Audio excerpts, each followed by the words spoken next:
Hi, my name is Aaron. I'm one of the pharmacists here at SandsRx Pharmacy, and today we're going to go over how to do a subcutaneous injection. When you receive your medication, you'll receive the medication will be in a little vial with the blue seal, and you will also receive a supply pack. Inside of the pack will be a few items that you'll need for the injection. There will be a trifold, a little pamphlet that has information on how to do the injection. You'll receive a patient education sheet. You'll receive 10 alcohol wipes that will be used with each injection, and you'll receive a pack of 10 syringes. The vial will contain 4 doses in it, but we do provide the 10 syringes just because they come pre-packed in a package of 10, so you will have more syringes than you need. When you're ready to do the injection, the first step you either want to wash your hands or put on gloves. When you're ready to do the injection, the first step is you'll want to remove the blue seal that's on top of the vial. The seal is just meant to keep the vial dust-free, and once you remove the seal, you do not need to put it back onto the vial. Underneath the seal, you'll have the metal cap, and within the metal cap will be the rubber stopper. The rubber stopper is where we'll inject the syringe. So the first step would be to grab one alcohol swab. We're going to open that up, and in one smooth direction, we're going to wipe off the rubber stopper. While the alcohol is drying, we can go ahead and get our syringe ready for the injection. So your syringe will have an orange cap that'll cover the needle, and a larger orange cap on the bottom where the white plunger will be. When we're ready to measure the dose, we'll take off the larger orange cap, and as you can see, the plunger will move up and down. I would recommend sliding it up and down a couple of times to kind of loosen the plunger a bit. When we're ready to do the injection, we're going to first measure our dose on the syringe before we stick the syringe into the vial. So to measure the dose, we'll match these kind of rubber line on top of the plunger to the line next to the 10. After that, we'll uncap the syringe and we'll stick it through the middle of the rubber. Once the syringe is inside the vial, we'll push down on the syringe all the way down to 0, and we'll flip everything over. Once we have this here, we'll pull back on our plunger. For the sake of the video, I'm going to measure to 10 units. What I like to do is I like to pull the plunger a little bit past the 10.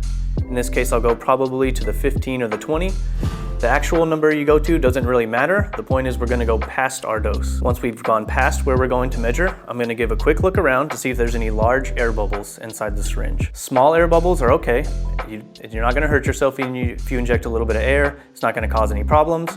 But if the bubble is large enough, we do want to try to get that out so that the dose is more accurate. Once we kind of look around, we're going to push the plunger back up to the dose that we're taking out, which in this case is 10.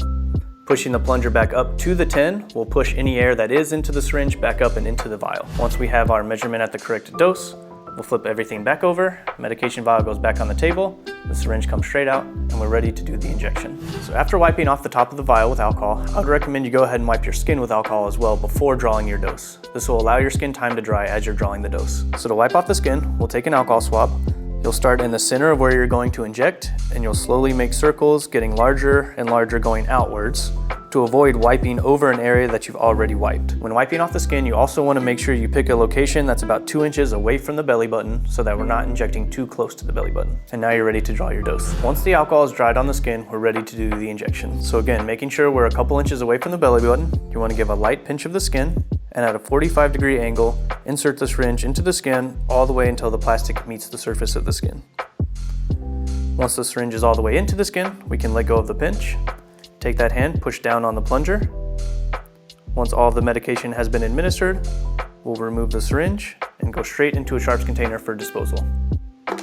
And after you dispose of the syringe into the sharps container, you'll be done with the injection. In some cases, a little bit of blood will come out after the injection, and that is okay. If that happens, just grab an alcohol swab and wipe the skin one time across. It's not recommended to press on the skin or rub the skin in any way, as that can interfere with the absorption of the medication. If you have any questions about your medication regarding dosing, or how often to take it, or how long to take it, please contact your healthcare professional. If you have any questions on side effects, please give us a call at the pharmacy at 972-535-2020.